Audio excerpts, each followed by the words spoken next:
സിസ്റ്റമാണ് റിസൾട്ട് ഉണ്ടാക്കുക.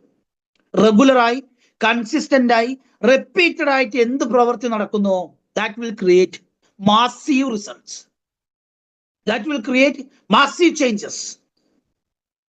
അപ്പൊ അത്തരത്തിലൊരു സിസ്റ്റം ഇന്ന് ഇന്ത്യയിൽ തന്നെ ഒരു കമ്മ്യൂണിറ്റീനെ മെയിൻറ്റെയിൻ ചെയ്തു പോകുന്നതിൽ, ഒരു കമ്മ്യൂണിറ്റീനെ ബിൽഡ് ചെയ്യുന്നതിൽ, ഒരു കമ്മ്യൂണിറ്റീനെ ഗൈഡ് ചെയ്യുന്നതിൽ, ഒരു കമ്മ്യൂണിറ്റീനെ മെന്റർ ചെയ്യുന്നതിൽ ഏറ്റവും പവർഫുൾ ആയ സിസ്റ്റമാറ്റിക് ആയ ഒരു സിസ്റ്റം ഏതാന്ന് ചോദിച്ചാൽ I can proudly say that's empower.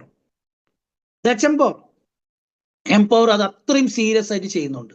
അപ്പൊ നിങ്ങൾക്കൊരു ഏറ്റവും നല്ലൊരു ഇൻഡസ്ട്രി നിങ്ങളുടെ കയ്യിലുണ്ട്, ഏറ്റവും ബെസ്റ്റ് ടെക്നോളജി നിങ്ങളുടെ കയ്യിലുണ്ട്, ഏറ്റവും ഗ്രോയിങ് ആയ, ഏറ്റവും ഗ്രോത്ത് പൊട്ടൻഷ്യൽ ഉള്ള ഒരു ഇൻഡസ്ട്രിയുടെ ഭാഗമാണ്.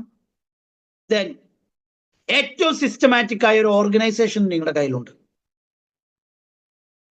The third thing, the most important thing, you have to create a team, a powerful team.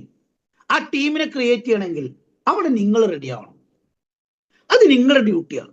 ഈ രണ്ട് കാര്യം, ഇപ്പൊ ഞാൻ മുന്നേ പറഞ്ഞ രണ്ട് കാര്യം ചെയ്യാൻ ഇൻഡസ്ട്രി ഏറ്റവും നല്ലതായത് എഞ്ചിനീയറുടെ മഹത്വം കൊണ്ടല്ല, അത് കാലഘട്ടം മാറ്റിയതാണ്, ലോകം മാറ്റിയതാണ്.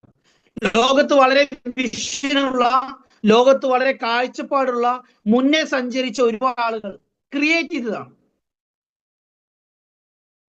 അവർ ലീഡ് ചെയ്താണ് ഇൻഡസ്ട്രി ഇങ്ങനെ ആയത്.